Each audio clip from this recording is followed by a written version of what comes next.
Champion ট্রফির ফাইনালে রাজকীয় আয়োজন। এমন রাজকীয় আয়োজন করে দুবরাজপুরের ইসলাম স্পোর্টিং ক্লাব। গত 14 ডিসেম্বর থেকে বীরভূম জেলার 16টি ক্রিকেট টিমকে নিয়ে খেলা শুরু হয়। আজ সোমবার ছিল চূড়ান্ত পর্বের খেলা, আর এই চূড়ান্ত পর্বের খেলা চুটিয়ে উপভোগ করতে দেখা গেল অনুব্রত মণ্ডলকেও। পাশাপাশি তিনি এমন রাজকীয় আয়োজনের জন্য দুবরাজপুরের ইসলামপুরের পাশে সকলকে থাকার আহ্বান জানান। ইসলামপুর যে খেলা দেখালো সত্যিই ভালো।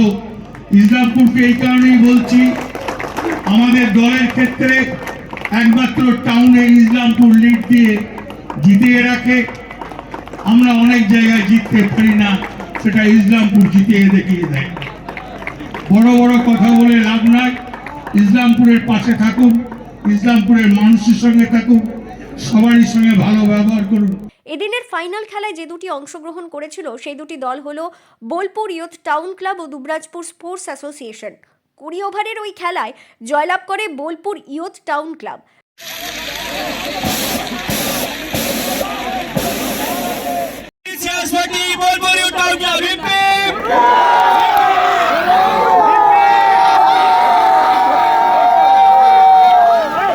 জমকালোভাবে ফাইনাল খেলার অনুষ্ঠানের আয়োজন করে দুবরাজপুরের ইসলাম স্পোর্টিং ক্লাব।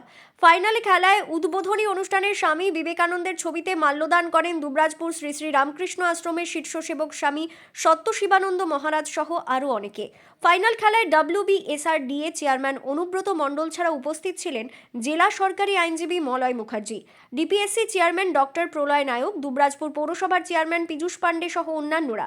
প্রচুর ক্রিকেট প্রেমী মানুষ এই ফাইনাল খেলা দেখতে উপস্থিত ছিলেন। ফাইনাল খেলায় দুই দলকে ট্রফি ও নগদ অর্থ ছাড়াও বিভিন্ন রকম প্রাইজ তুলে দেন উপস্থিত ব্যক্তিরা। ইসলাম স্পোর্টিং ক্লাবের পক্ষ থেকে ক্রিকেট খেলা সুচারুভাবে পরিচালনা করার জন্য তৃতীয় আম্পায়ারের ব্যবস্থা করা হয়। এছাড়াও ক্লাবের পক্ষ থেকে ফাইনাল খেলা দেখার জন্য লাইভের ব্যবস্থাও করা হয়েছিল।